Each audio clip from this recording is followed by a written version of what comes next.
Apa kabar saudara? Kembali saya Bambang Kalitus menjumpai Anda dalam Sapa Redaksi On Location.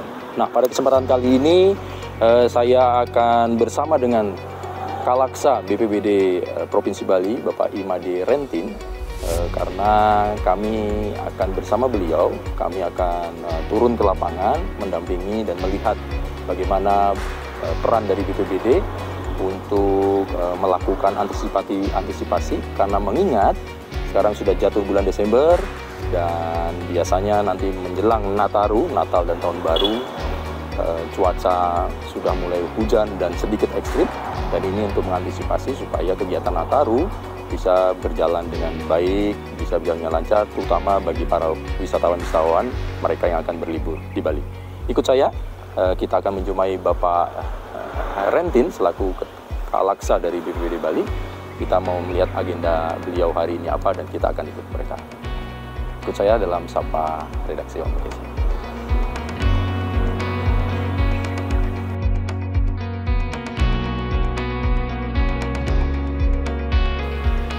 Dulunya ya gerak.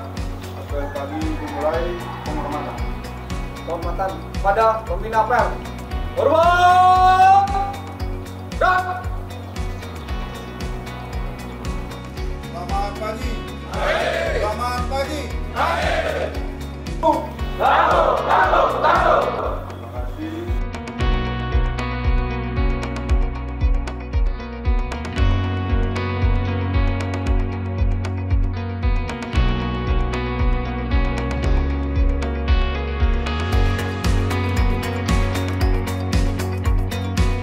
Berdoa selesai. Tadi selesai. Akhiri dengan penghormatan. Kepada pembina apel. Hormat! Gerak! Tegak! Gerak! Halo, selamat pagi Pak. Ikut bergabung ke tim saya di lapangan. Siap. Kebetulan salah satu ruas jalan nasional yang ada di Bali adalah bypass Sido Bagus Mantre. Itu potensi pohon tumbang besar terjadi. Oleh karena itu itu yang pohon-pohon besar itu ya Pak ya? pohon-pohon besar yang berada di sepanjang jalan bypass Mantre, Banjarangkan sampai ke Gua Lawah, itu kita lakukan perompesan ini sudah hari ke-6 kita melakukan. Oleh karena itu kami berharap teman-teman media juga ikut bersama kami untuk menyaksikan secara langsung. Baik. Jadi pergerakan tim kami BPBD Provinsi Bali dengan seluruh tim gabungan bersinergi, berkolaborasi untuk melakukan upaya perompesan, bagian dari upaya mitigasi kita. Baik. Jadi Pak Kalaksa mohon izin, jadi kami boleh ikut merapat ya Pak ya, ikut bersama. Kita bergabung berarti bersama kita akan menuju ke daerah Kabupaten Kelungkung. betul. Oke, nah saudara, ini dari kantor BPBD Provinsi Bali bersama Kepala Pelaksana BPBD Bali Bapak Imade Rentin.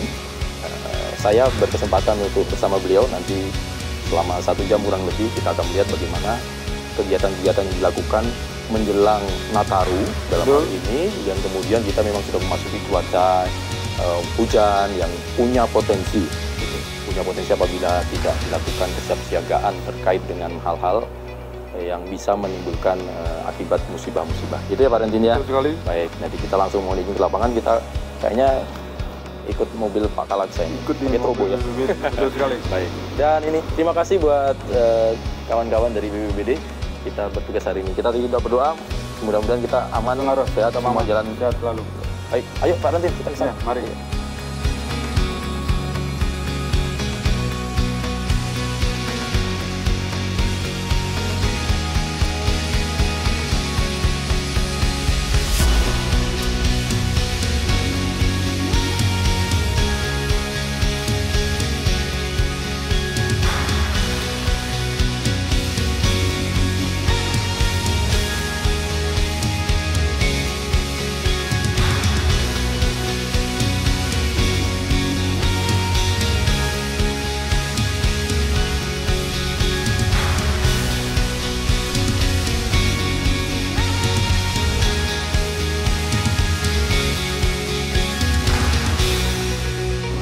Baik saudara, nah sekarang kita sudah OTW nih ya, Betul. Pak Rentin ya. Kita menuju ke lokasi di bypass Sido Bagus Mantre. Bypass Sido Bagus Mantre. Ya. Baik. Pak Rentin, mungkin sembari kita menuju ke lokasi, Pak, ini kan memang cuaca sudah mulai hujan deras, kemudian kemarin setiap hari kemarin, akhirnya ada beberapa juga pohon tumbang, ada yang sudah ada yang longsor juga. Nah, kalau kita ingin tahu sebetulnya saat ini persiapan dari BPBD Bali, apa yang sudah dilakukan dan akan dilakukan mungkin ya, dari awal. Bagaimana sih Pak nanti kalau kondisi peta kita sekarang ini ya, terutama Desember ya, menjelang Nataru ini, Natal dan Tahun Baru. Dari kondisi terupdate dulu Mas Bambang, kemarin saya mendampingi Pak PJ Gubernur menerima kunjungan dan audiensi dari Ibu Prof. Dwi Korita Karnawati, Kepala BMKG Pusat, yang secara khusus datang ke Bali untuk memberikan peringatan dini cuaca kondisi kita di Bali sekurang-kurangnya untuk 2 bulan ke depan. Bali diprediksi memang akan memasuki dan sudah kita alami bersama-sama dalam kurun waktu kurang lebih 7-8 hari terakhir, intensitas hujan yang cukup tinggi terjadi hampir di seluruh wilayah di Provinsi Bali. Berkaitan dengan kondisi itu, kami tentu dari awal sudah mempersiapkan diri dengan melakukan berbagai upaya mitigasi dan langkah-langkah kesiapsiagaan. Kita awali dengan di akhir November 2024 kami sudah melakukan rapat koordinasi Provinsi Bali kaitannya dengan kesiapsiagaan menghadapi peralihan musim dari kemarau ke musim penghujan, kebetulan bersamaan dengan kesiapan pemerintah dan pemerintah daerah jelang Natal Tahun Baru, Nataru 2024 menuju ke 2025. Yang terlibat siapa Pak rakor itu? Ketika berbicara rakor kesiapsiagaan, tidak hanya pemerintah daerah dengan seluruh stakeholdernya, OPD terkait, tetapi juga lintas sektor. Kita mengundang jajaran TNI Polri, dalam hal ini Polda Bali, Korem 163 Wirasatya, termasuk Satker, Satuan Kerja Balai, yang notabene perpanjangan tangan dari kementerian yang ada di pusat berkantor di Bali. Balai Wilayah Sungai, BKSDA, pelaksanaan jalan nasional PJN, karena Bali ini yang relatif kecil terbagi dalam pelaksanaan jalan nasional dalam 3 wilayah, wilayah 1, 2, dan 3. Kenapa ini penting? Karena ketika kita berhadapan dengan cuaca ekstrim masa peralihan kemarau ke musim penghujan, pasti berbagai dampak signifikan kita rasakan, mulai dari banjir bandang, pohon tumbang, longsor, tanah bergerak, bahkan potensi aerob, naiknya muka air laut ke daratan. Oleh karena itu, semua stakeholder berkepentingan, kami memastikan 2 hal, melakukan upaya pendataan kesiapan personil mereka, kemudian terpenting adalah peralatan pada posisi ready dan siap difungsikan.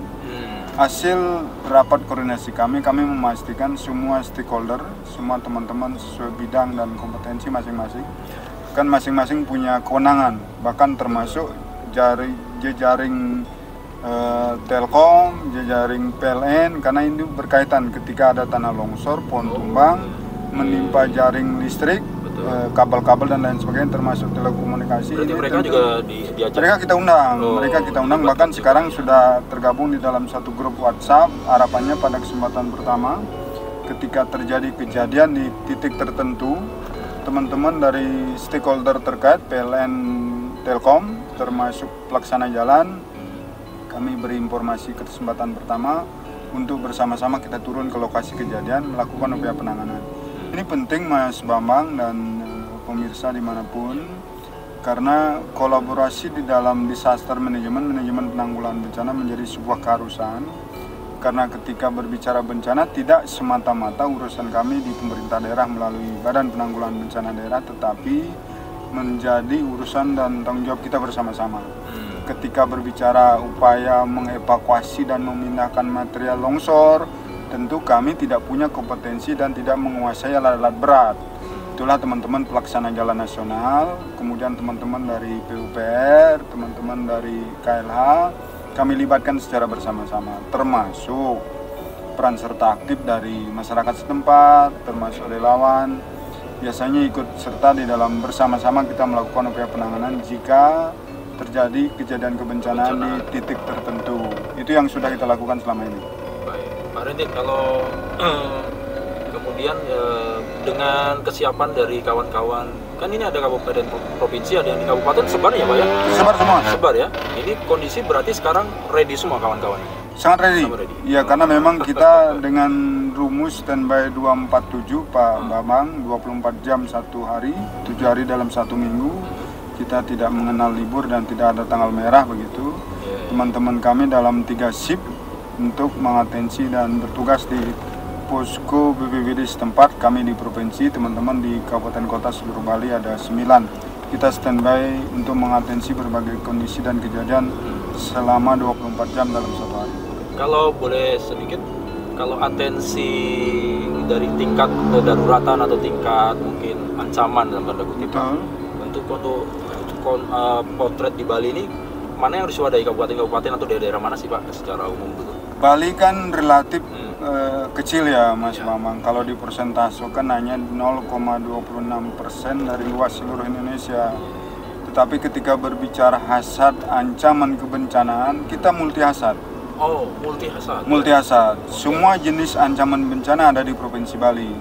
Nasional bahkan dunia internasional menyepakati ada 14 hasad ancaman kebencanaan. Di Bali semuanya ada. Oh ya? Di Bali semuanya ada. Ada tanah longsor, gempa, tsunami, erupsi gunung api, banjir bandang, termasuk yang terakhir ada potensi likuifaksi. Pergeseran dan pergerakan tanah yang kita ketika kita flashback beberapa kejadian terakhir, saudara kita di NTB Lombok NTB, gempa, tsunami dan diikuti dengan likuifaksi. Demikian juga teman-teman saudara kita yang ada di Palu, Sulawesi Tengah, hal yang sama juga terjadi. Ternyata di Bali potensi itu terjadi. Ada juga.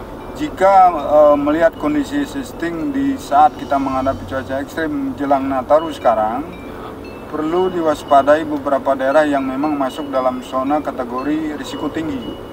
Mulai dari Karangasem, kemudian sebagian Klungkung, Bangli, kemudian Buleleng, sebagian Tabanan dan sebagian Badung, termasuk kota Denpasar masuk menjelang sedang sampai ke risiko tinggi.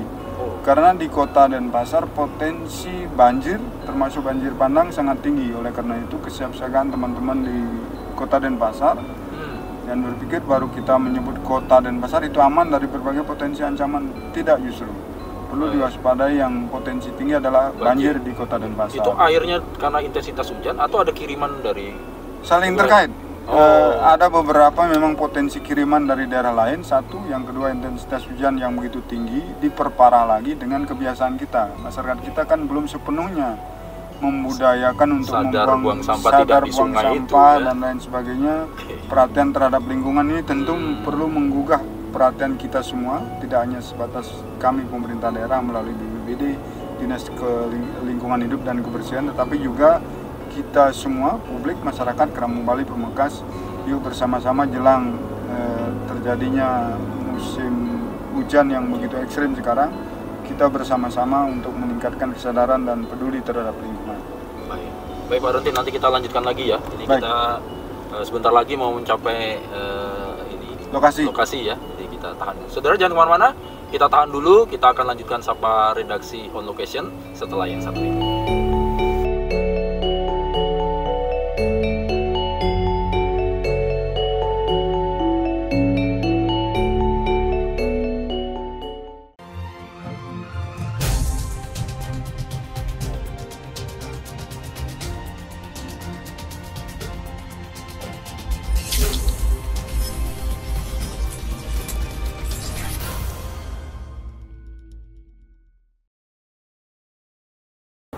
Sebelum nyampe di lokasi nih, Pak Rentin lanjut lagi nih.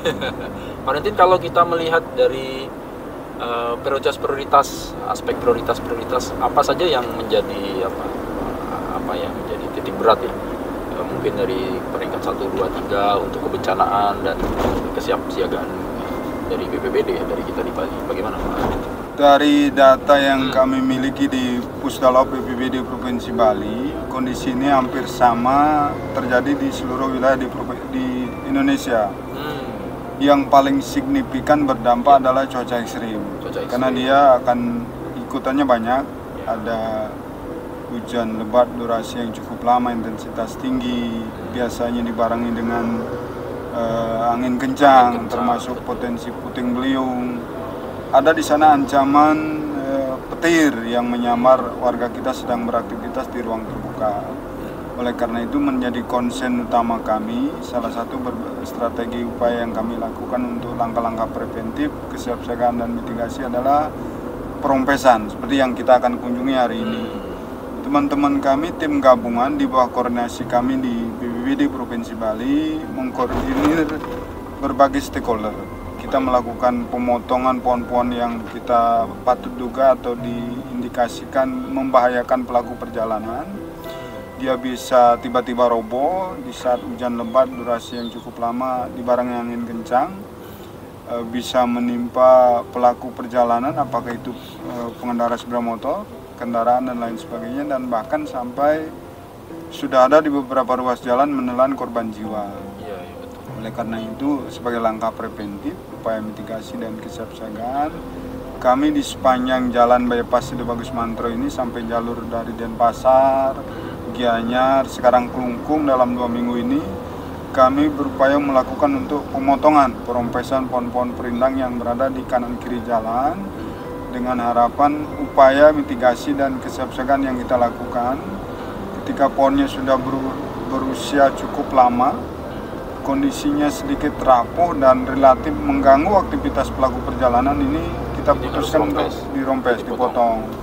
Kita melibatkan pelaksana Balai Jalan Nasional karena memang secara kewenangan ini kan jalan nasional. Jadi segala sesuatu aktivitas berada di bawah koordinasi teman-teman Balai Jalan itu. Nah, karena itu mereka ikut turun, tim pusat, tim pemerintah Provinsi Bali diwakili oleh 2 lembaga, BPBD dan Dinas Kehutanan Lingkungan Hidup secara bersama-sama.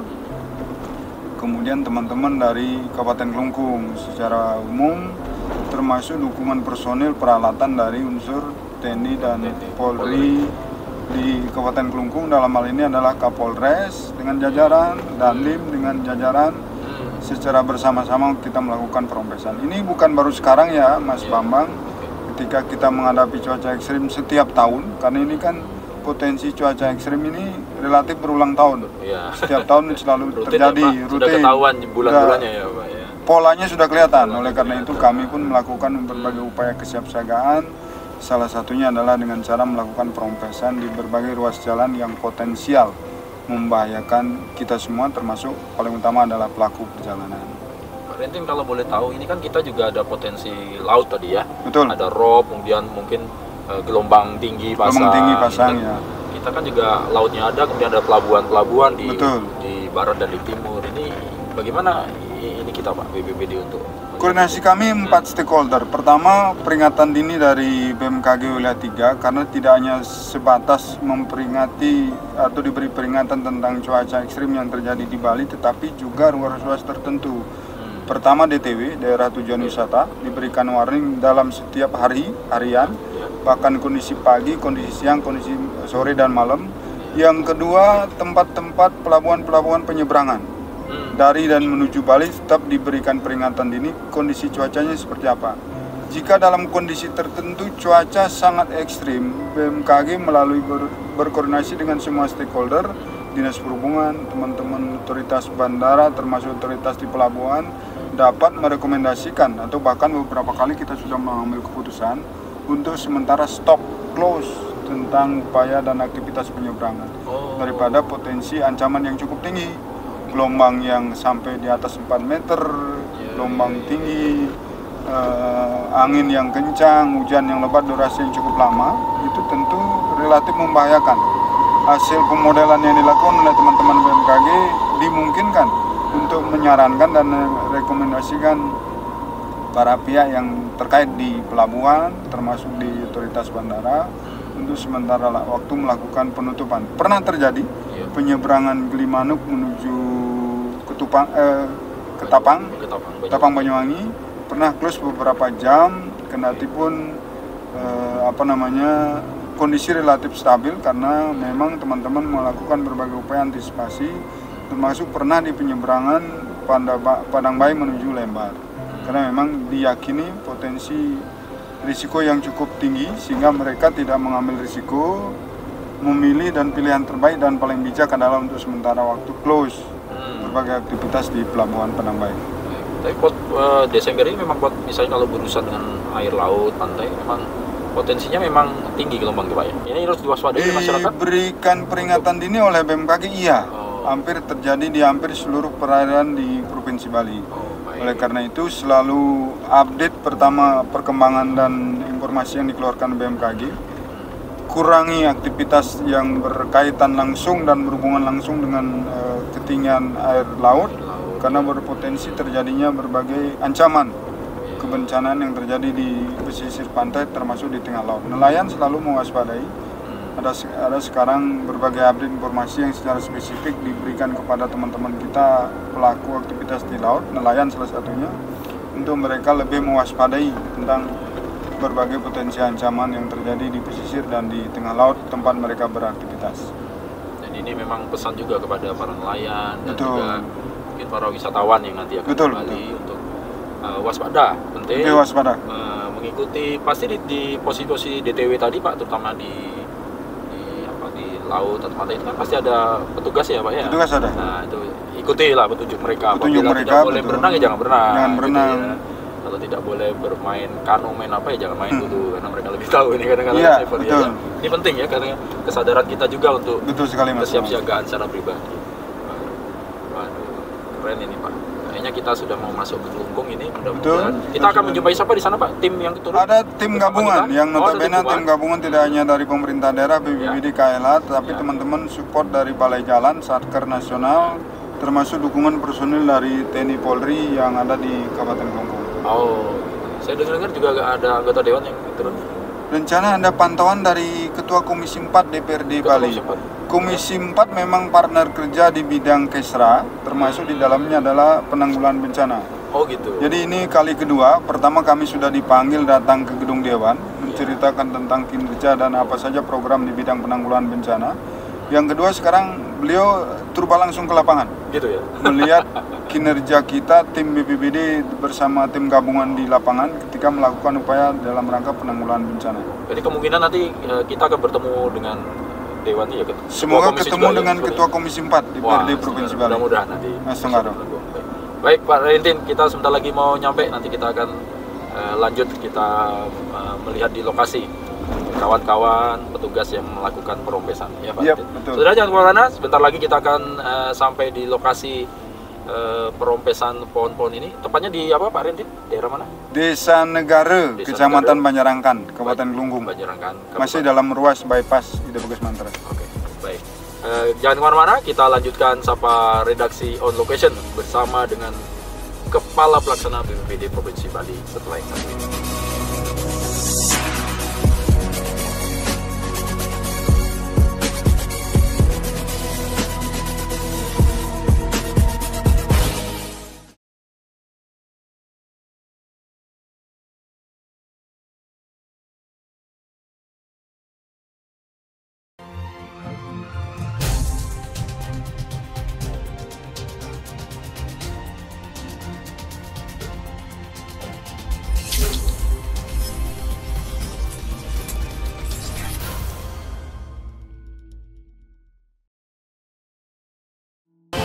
Wah, ini kita udah nyampe di lokasi ya, Pak Rentin ya.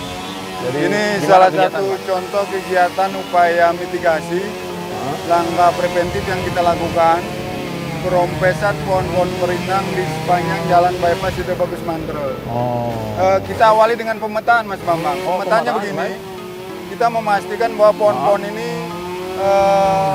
tidak mengganggu pelaku perjalanan, baik pengendara sepeda motor, kendaraan roda 4, karena di beberapa case kejadian di ruas jalan yang lain pohon tumbang di masa hujan lebat itu roboh ke tengah jalan, menimpa pelaku perjalanan, bahkan sudah sampai korban meninggal dunia.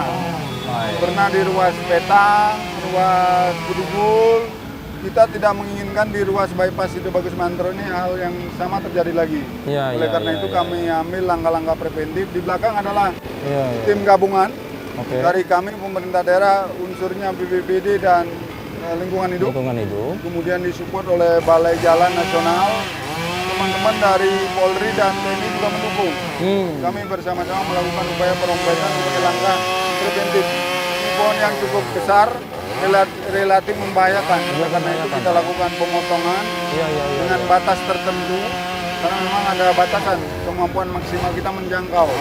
Lebih ketinggiannya itu maksimal di ketinggian 8 meter. Tangga otomatis kita bisa bergerak untuk melakukan pemotongan. Kayu-kayu seperti dilihat ada truk pengangkut nanti untuk dibawa ke tempat pembuangan air PTHU untuk memastikan bahwa limbah jatuh nih. Ya. Besar sekali. Pohonnya besar sekali ya Pak? Sangat besar. Besar sekali. Sekarang kita lakukan pemotongan kecil-kecil, sehingga relatif sementara waktu ada polisi di sana untuk stop sementara lalu lintas yang relatif membahayakan jika diberikan kesempatan untuk lewat sendiri. Oleh karena itu, teman-teman sekarang melakukan pemotongan kecil-kecil, dahan, cabang, ranting, untuk sebentar lagi bisa diberi kesempatan lalu lintas jalan kembali. Jadi ini contoh jalan yang memang pohon-pohonnya besar ya Pak ya?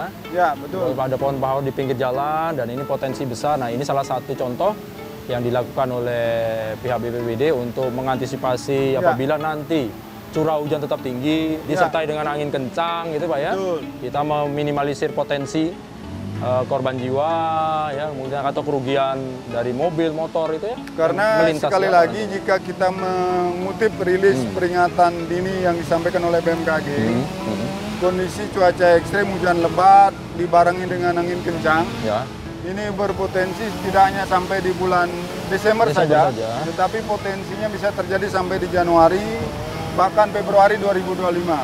Oleh karena itu langkah ini penting buat kami, tidak hanya baru sekarang Mas Bambang, tetapi secara rutin bila perlu di tiap akhir tahun kami melakukan upaya yang sama dalam rangka perompesan, pemotongan dan kayu yang relatif besar, umur yang sudah cukup lama, relatif masuk ke dalam areal di pelaku perjalanan yang relatif membahayakan. Kami lakukan perompesan secara berkelanjutan dan rutin berkala. Kalau ini pemetaannya Pak Rentin, selain di jalan ini Ida Bagus Mantri, mana lagi yang potensi pohon-pohon yang besar nih Pak Rentin? Kalau Bali ini di mana? Jalur utama Denpasar Singaraja, biasanya melewati Mengui, melewati Baturiti, melewati Bedugul. Itu kebetulan fokus kami di tahun lalu.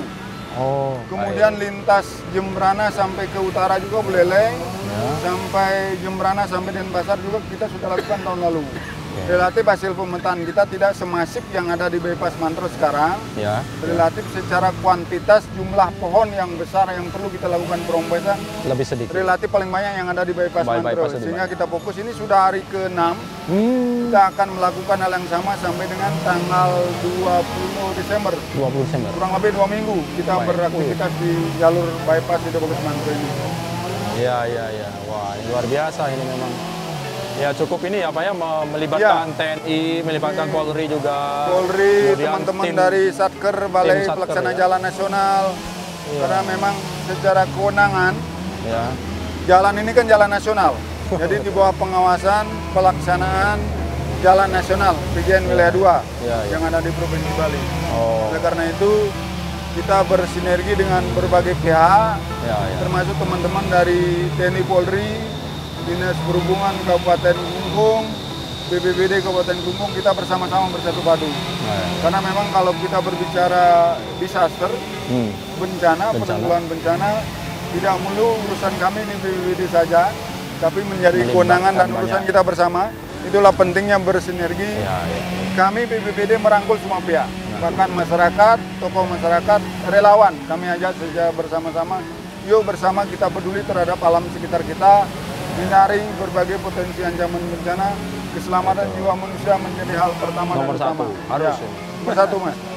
Pak Rentin, kalau kita bicara kan ada dataran tinggi juga ya, sebagian terutama di Bali Tengah, di Bangli, kemudian ke Karangasem, terus ke Bali Utara, itu kan ada pegunungan, kan potensi Tabanan juga mungkin ya Pak ya, sedikit potensi tanah longsor, kemudian air bandang itu. Antisipasi apa yang ini buat oleh BPBD untuk terkait dengan tanah longsor dan segala macam ini Pak di pegunungan? Jejaring kami kan luas, bahwa di tengah masyarakat ada pemerintahan ada pemerintah desa, ada pemerintah kecamatan. Kami mengharapkan seluruh pemerintah daerah setempat, mulai dari tingkat terbawah, dusun bahkan, desa, kecamatan, mereka sama-sama peduli terhadap lingkungan masing-masing. Di kami BPBD, kita punya program yang turba sampai ke tingkat bawah. Kita punya Destana. Desa Tangguh Bencana. Desa Tangguh Di Bencana. tiap desa yang sudah terbentuk Destana, wajib ada forum pengurangan risiko bencana.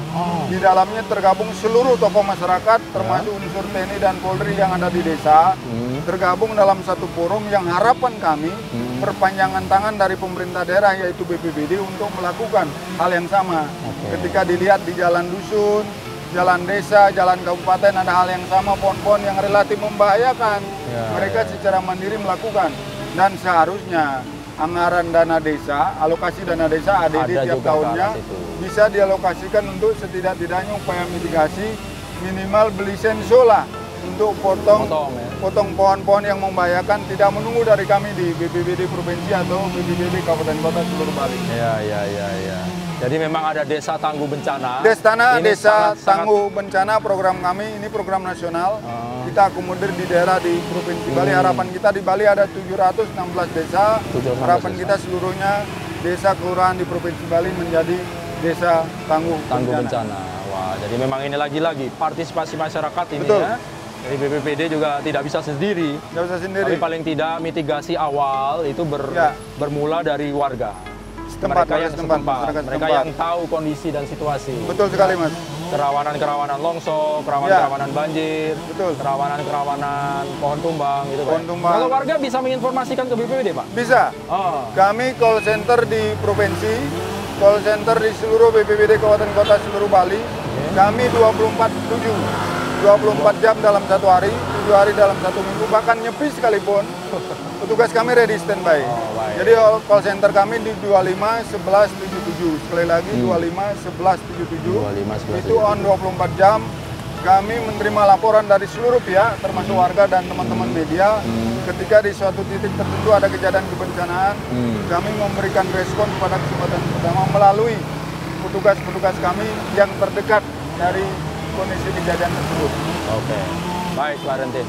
Nah, ini mudah-mudahan ini masyarakat bisa mendengar, dan apabila ada hal-hal yang pengen disampaikan, sampaikan saja tadi. 24 jam on call. Ya. Seminggu, setiap hari ya Pak ya? Betul, tidak setiap ada hari. liburnya. Nah, nanti segera akan ditindaklanjuti oleh BPBD terkait dengan stakeholder yang ada di tempat. Betul. Setempat tentunya, yang supaya lebih cepat. Betul. Apabila butuh penanganan tambahan, baru ada mobilisasi ya Pak ya? Betul sekali. Mau lagi. Pak, kita tahan dulu. Kita masih ada satu segmen, mungkin kita fokus kepada daerah tunjungan wisata ini. Betul. Gitu ya, yang kita lihat kemarin memang sudah ada musibah ya. Betul, sempat ada kejadian. Terjadi kejadian pohon tumbang menimpa wisatawan, bahkan sampai ada yang meninggal dunia. Ya.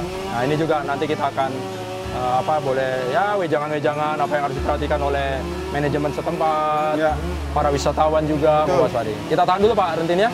Saudara jangan kemana-mana, kita akan lanjutkan, masih ada satu segmen lagi. Kita akan lebih fokus kepada bagaimana antisipasi dan kewaspadaan kita terkait dengan daerah-daerah tujuan wisata yang mana Nataru ini, Natal dan Tahun Baru ini, potensi kunjungan wisata kita meningkat. Itu Pak Rentin ya. Jangan kemana-mana, kita lanjutkan Sapa Redaksi On Location setelah yang satu ini.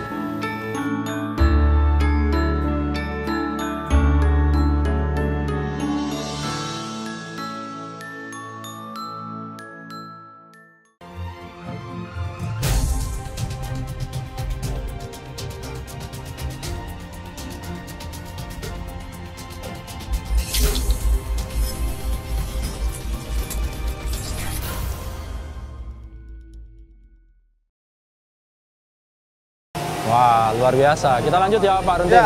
Nah Pak Rentin, ini kan daerah tujuan wisata. Ya seperti yang tadi di awal kita turut berduka cita lah karena harus menelan korban jiwa ya di salah satu tempat. Nah, apa yang harus menjadi kewaspadaan kita bersama Pak? Baik bagi pengelola destinasi wisata. Misalnya kan kita punya macam-macam nih Pak. Ada yang memang konsepnya betul-betul alam ya, berhubungan dengan pohon-pohon besar. Ada yang berurusan dengan air, tadi laut.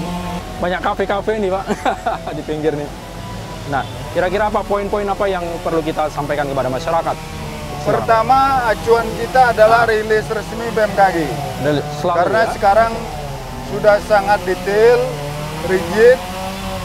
Kalau tadi berbasis desa, kelurahan, kecamatan, sekarang berkaitan dengan daerah tujuan wisata, per objek wisata. Sudah ada peringatan dini cuacanya.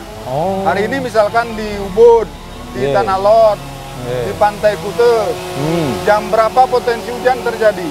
Pagi apakah terang, siang apakah hujan, sore apakah mendung saja, malam justru hujan bersama petir. Perlu kita update dan mengikuti perkembangan informasi yang dikeluarkan oleh BMKG. Catatan penting kami adalah kepada dua. Pertama, calon wisatawan, pengunjung objek wisata. Yang kedua, pengelola objek wisata itu sendiri. Yang pertama kepada wisatawan dan calon pengunjung, perhatikan rambu-rambu di tempat tujuan wisata yang Anda akan tempuh. Dan yang kedua, ikuti semua arahan keselamatan dari pengelola objek wisata itu sendiri. Kepada pengelola, tentu punya pemetaan terhadap areal wisata itu sendiri. Pemetaan yang kami maksud adalah ketika seperti contoh di Mangke Forest, tentu punya pemetaan pohon besar yang usianya sudah puluhan tahun, relatif membahayakan, perlu dan penting untuk melakukan hal yang sama yang kita lakukan hari ini, perompesan, pemotongan, bahkan pemotongan secara keseluruhan daripada dia membahayakan dan bahkan mengancam jiwa manusia. Ketika berbicara objek wisata di daerah yang relatif ketinggian, perbukitan, termasuk lereng yang curam, antisipasi terjadinya hujan lebat durasi yang cukup lama, potensi longsor, banjir bandang dan termasuk banjir bisa terjadi. Oleh karena itu, sekali lagi update perkiraan dini cuaca dari BMKG itu penting menjadi acuan pertama ya. Untuk kita bisa memberikan warning, peringatan keselamatan kepada calon pengunjung dan wisatawan yang datang ke objek wisata yang kita kelola. Yang berikutnya adalah berkoordinasi dengan berbagai pihak, para petugas yang ada, baik TNI, Polri, termasuk kami di pemerintah daerah melalui BPBD, untuk memberikan laporan pada kesempatan pertama. Karena kadang tim sudah punya, siap untuk bertugas, tapi terbatas dari sisi peralatan, terbatas dari sisi jumlah item. Jadi bisa melapor kepada kami pada kesempatan pertama untuk penebalan personil. Kami melakukan penanganan pada kesempatan pertama, termasuk menurunkan berbagai peralatan ke lokasi kejadian bencana. Karena biasanya ketika laporan cepat disampaikan kepada kami, respon pun cepat bisa kami lakukan. Pergerakan cepat ya, pergerakan cepat ke lokasi terjadinya lokasi kejadian kebencanaan. Saya kira itu. Baik.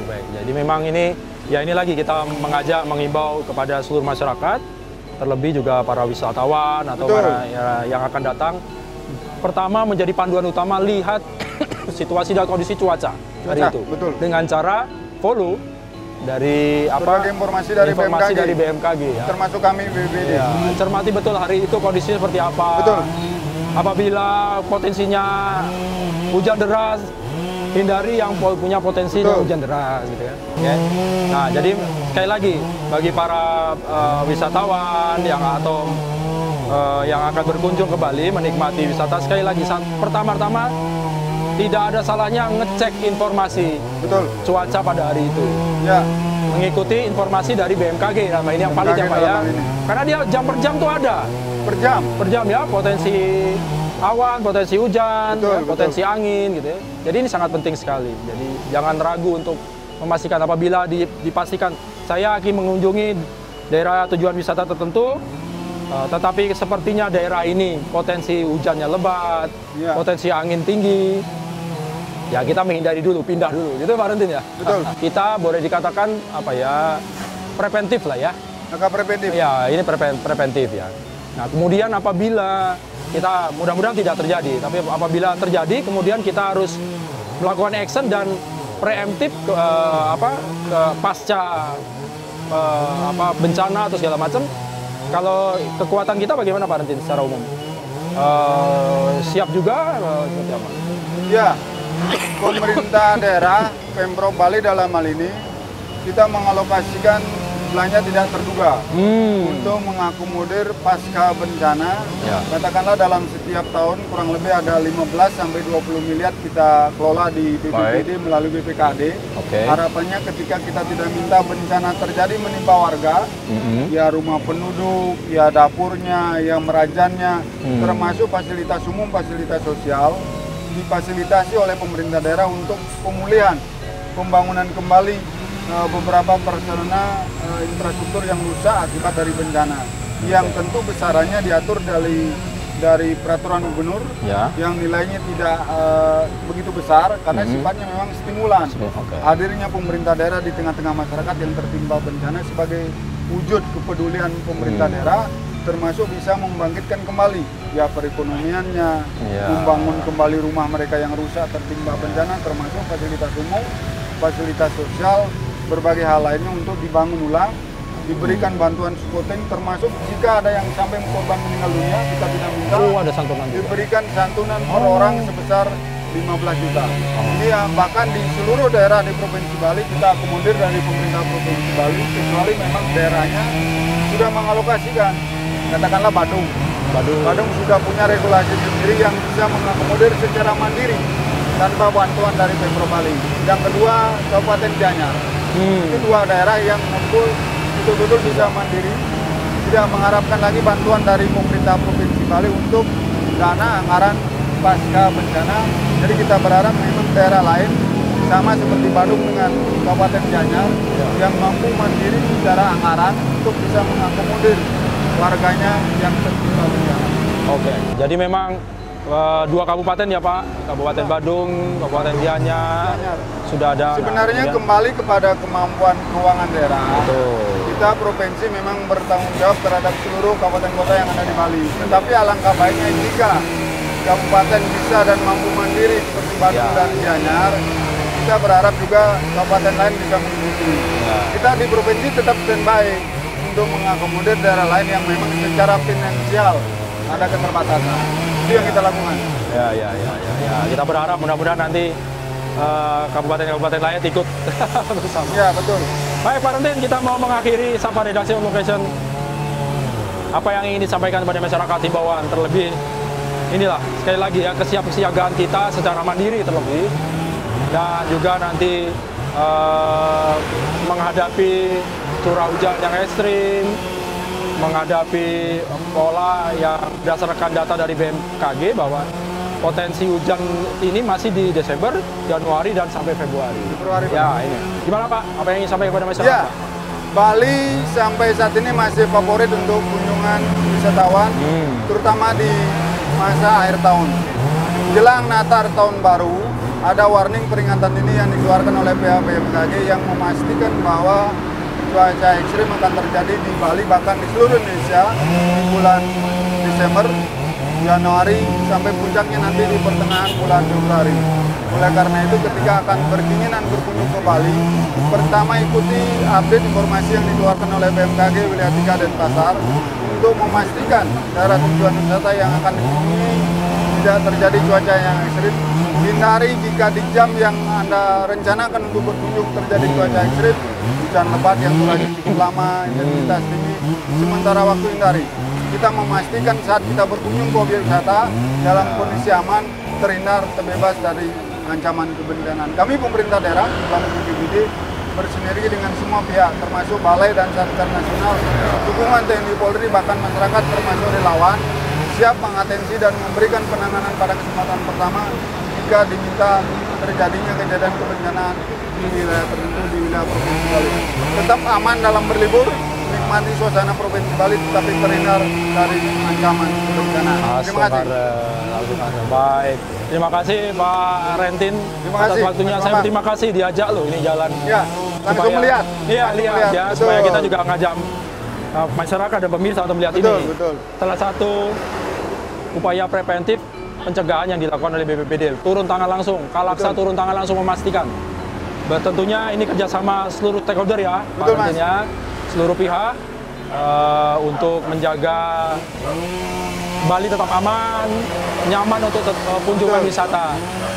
Nah, saudara, dari jalur Ida Bagus Mantre ini kalau ke timur ke ke daerah Kelungkung, Gua Lawa. Ini termasuk daerah yang cukup padat ya Pak ya? Padat Lalu lintas. Inilah salah satu jalur. Dari tempat ini saya Bambang Kalitus mengakhiri Sapa Redaksi On Location. Mudah-mudahan hal yang kita berbincangkan bersama dengan Kalaksa BPBD Provinsi Bali Bapak Imade Rentin memberikan tambahan pengetahuan, wawasan dan informasi buat kita. Dan kita berharap Desember, Januari, Februari kondisi Bali aman, nyaman, kalaupun ada hal-hal sudah cepat ditanggulangi oleh BPBD dan stakeholder yang lain. Terima kasih atas kebersamaan Anda. Kita jumpa lagi dalam Sapa Redaksi On Location minggu depan, tentunya dengan obrolan-obrolan atau hal-hal yang tidak kalah menarik yang pengen kami sampaikan kepada Anda, dan kami akan menghubungi para narasumber yang berkompeten untuk menjelaskan itu. Terima kasih, kita jumpa lagi minggu depan. Matur suksma. Terima kasih Pak Radim.